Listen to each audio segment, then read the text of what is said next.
un mois à obtenir un premier rendez-vous à la mission d'évaluation et d'orientation des mineurs non accompagnés. Pendant ce temps-là, il sera des chances d'être logé dans un hôtel sans forcément qu'il y ait de restauration qui soit prévue.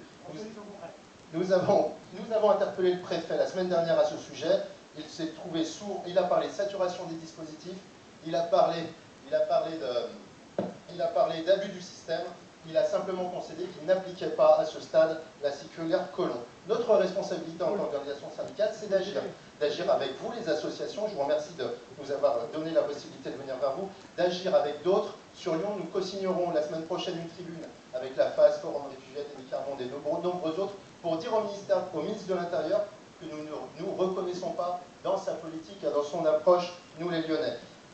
Agir, c'est également aux côtés des professionnels, en tant qu'organisation syndicale, ces professionnels du travail social qui sont heurtés dans leur éthique lorsque les pouvoirs publics indiquent qu'ils vont venir prendre le listing. Les professionnels des préfectures qui ne supportent pas les longues files d'attente, qu'ils vont recevoir des personnes sans leur trouver, sans même pouvoir tous les recevoir ou leur trouver de solution. C'est ceux de l'urgence sociale qui m'ont dit qu'ils n'avaient pas besoin de nouvelles équipes pour aller à la rencontre dans le rue des personnes s'il n'y a pas de solution d'hébergement derrière, si c'est pour venir sans solution. C'est également ceux de la police qui ne se reconnaissent pas dans les pratiques qu'on peut leur faire porter.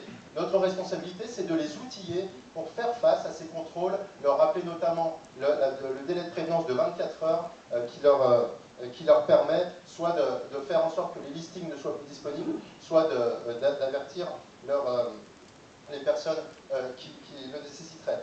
Ce qu'on dit, pour conclure, c'est que chaque migrant est titulaire de droits. Chaque migrant doit pouvoir accéder à des droits, quelle que soit sa situation. Ça, c'est la moindre des choses. La deuxième chose, c'est que pour construire, il faudrait pouvoir construire une politique migratoire qui soit cohérente et à hauteur d'homme. Aujourd'hui, c'est très pervers que d'annoncer tout un tas de mesures qui visent à aller prendre plus de personnes, alors que d'une part, il n'y a pas forcément de solution par la suite pour elles-mêmes, et que ça n'a comme effet que de les renvoyer dans une sorte de zone grise, cette même zone qui est ensuite instrumentalisée par les politiques, pour illustrer ou pour faire rentrer l'idée qu'il y a des amalgames à opérer entre la question de l'immigration et les questions d'insécurité notamment. Nous rejetons bien évidemment cette politique. Merci beaucoup.